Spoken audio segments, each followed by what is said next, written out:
नमस्कार, स्वागत है आपका हिमाचल न्यूज़ एंड अपडेट्स में। तो चलिए शुरू करते हैं आज की कुछ बड़ी खबरें।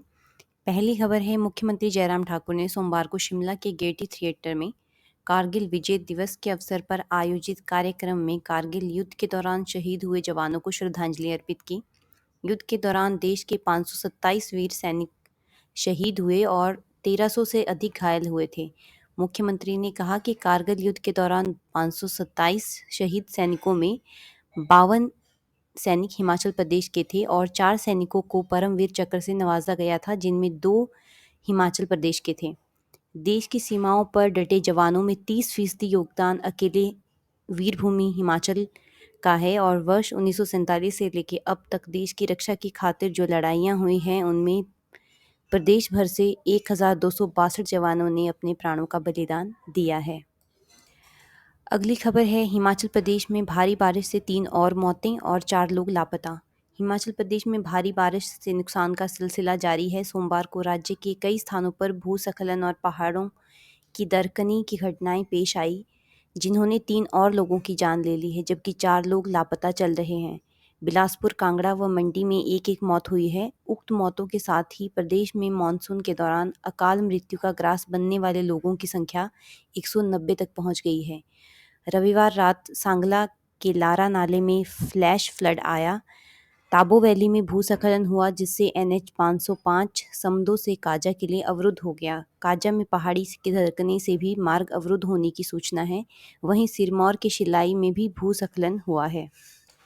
चलते हैं अगली खबर की ओर। हिमुडा ने बेची 13.5 करोड़ की संपत्ति। Himachal Pradesh housing and urban development authority ने अपनी संपत्ति को बेचने के लिए एक और नीलामी की है। इस नीलामी में इस बार 13.5 करोड़ रुपए की संपत्ति बिकी है, जिसमें कुछ हद तक हिमुडा को राहत मिलेगी, मगर वित्तीय तौर पर अभी भी उसके हालात ठीक नहीं हैं। यहाँ तक कि वेतन देने के लिए भी उनके पास पैसे नहीं हैं। संपत्तियों को बेचकर जो पैसा मिलता है, उसी से वेतन भत्तों की अदायगी हो रही है। बहरहाल अभी भी हिमुडा के पास बेचने के लिए 42 करोड़ रुपए तक की संपत्ति है। राज्य के अलग अलग स्थानों पर ये संपत्तियां हैं, जिनको बेचने के लिए लगातार प्रयास किए जा रहे हैं। हालांकि राजनीतिक कारणों से कुछ स्थानों पर ऐसे भी करोड़ों रुपए की संपत्तियां हैं, जिनको खरीदने वाला कोई नहीं है और इसमें हिमुडा के करोड़ों रुपए फंसे हुए हैं। अगली खबर किन्नौर जिला से है। सांगला तहसील को जोड़ने वाली कड़छम छितकुल संपर्क मार्ग पर बटसेरी में सोमवार को भी पत्थरों का गिरना जारी रहा, जिससे लोक निर्माण विभाग रक्षम छितकुल व बटसेरी के लिए सड़क बहाल नहीं कर पाया। साथ ही बिजली बोर्ड के पोल गिरने से भी बटसेरी, रक्षम व छितकुल में एक दिन से अंधेरा पसरा हुआ है। उक्त चट्टान के टूटने का सिलसिला अभी भी थमने का नाम नहीं ले रहा है, जिसके कारण बिजली बोर्ड काम नहीं कर पा रहा। बटसेरी गांव को जोड़ने वाली पुल के टूटने से बटसेरी के ग्रामीण, जो चिस्पान में अपने पशुओं की देखरेख के लिए आते जाते हैं, अब उन्हें टूटे पुल के ऊपर से जाने के सिवा और कोई रास्ता नहीं बचा है। कुछ ग्रामीणों द्वारा बास्पा नदी पर टूटे पुल के ऊपर चलने से रोक लगाने के लिए पुलिस को तैनात किया गया है। वहीं रक्षम और छितकुल की ओर जाने वाले वाहनों को गंगारंग के से वापस भेजा जा रहा है। रक्षम व छितकुल का संपर्क मार्ग बंद होने से 100 सैलानी व उनकी गाड़ियां तथा बटसेरी गांव में भी ग्रामीणों के करीब 35 वाहन फंसे हैं। वहीं ग्रामीण भी सेब सीजन के लिए चिंतित है। सोमवार को कल्पा मंडल के एसडीएम स्वाति डोगरा व वन निगम उपाध्यक्ष सूरत नेगी ने प्रभावित क्षेत्र बटसेरी का दौरा किया। उन्होंने लोक निर्माण विभाग को बटसेरी जल्द पुल बनाने के निर्देश दिए हैं। अगली खबर है, कांगड़ा, मंडी, कुल्लू, शिमला और चंबा में हिमाचल में मंगलवार का दिन भी भारी पड़ सकता है और मौसम विभाग दिल्ली द्वारा राज्य के 5 जिलों में बहुत भारी बारिश के साथ साथ फ्लैश फ्लड का अलर्ट जारी किया है, जो कि तबाही का कारण बन सकता है। मौसम विभाग दिल्ली द्वारा राज्य के चंबा, कांगड़ा, मंडी, कुल्लू व शिमला के ऊपरी स्थानों पर फ्लैश फ्लड का अलर्ट जारी किया है। उल्लेखनीय है कि कांगड़ा के बाद किन्नौर में आई प्राकृतिक आपदा से समूचा प्रदेश सहम उठा है और मौसम विभाग दिल्ली द्वारा प्रदेश के 4 जिलों में मंगलवार को फ्लैश फ्लड का अलर्ट जारी किया है। प्रदेश में भारी बारिश के चलते जगह जगह पर भूस्खलन हो रहे हैं। ऐसे में घरों से बाहर निकलने पर पूर्ण एहतियात बरतें और नदी नाले से दूर रहने की हिदायत दी गई है।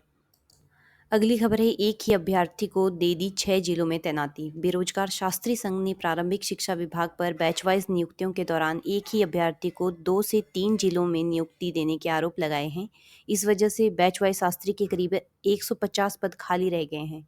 बेरोजगार शास्त्री संघ के अध्यक्ष लेखराज ने कहा कि शिक्षा विभाग ने शास्त्री के 415 पदों के लिए बैच वाइज परिणाम निकाला है। इसमें बिलासपुर और सोलन के करीब 15 से 20 अभ्यर्थी ऐसे हैं जिनको एक से ज़्यादा जिलों में नियुक्ति दी गई है। इस वजह से शास्त्री के केवल 150 पद खाली रह गए हैं और योग्य उम्मीदवार नियुक्तियों से वंचित रह गए हैं। परिणाम निकालने से प्रारंभिक शिक्षा विभाग के उप निदेशकों को अभ्यर्थियों की सूची से लेकर आपस में विमर्श करना चाहिए था, लेकिन उप निदेशकों की लापरवाही की वजह से एक अभ्यर्थी को 5 से 6 जिलों में लगा दिया गया है। उन्होंने योग्य अभ्यर्थियों को जल्द से जल्द तैनाती की मांग की है।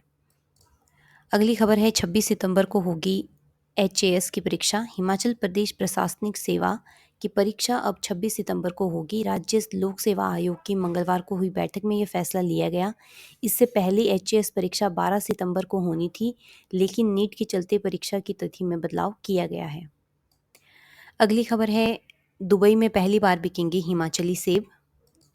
दुबई के शेख पहली बार हिमाचल के ताजे और रसीले सेबों का स्वाद चखेंगे। फरीदाबाद की लक्ष्मी एग्रो कंपनी शिमला के कोटखाई का सेब शारजाह, अबू धाबी और मस्कट निर्यात करेगी। कंपनी ने कोटखाई के बागवानों का Z1 किस्म का सेब बगीचे में ही 220 रुपये प्रति किलो के रेट से खरीदा है। कंपनी ने 10 किलो के हाफ बॉक्स की कीमत बागवान को 2200 रुपये चुकाई है। बागवान और कंपनी के बीच कुल 800 हाफ बॉक्स का करार हुआ है। कंपनी का मुंबई और दुबई में डिविजनल ऑफिस है। इस सीज़न में कंपनी ने 10,000 हाफ बॉक्स दुबई निर्यात करने का लक्ष्य रखा है।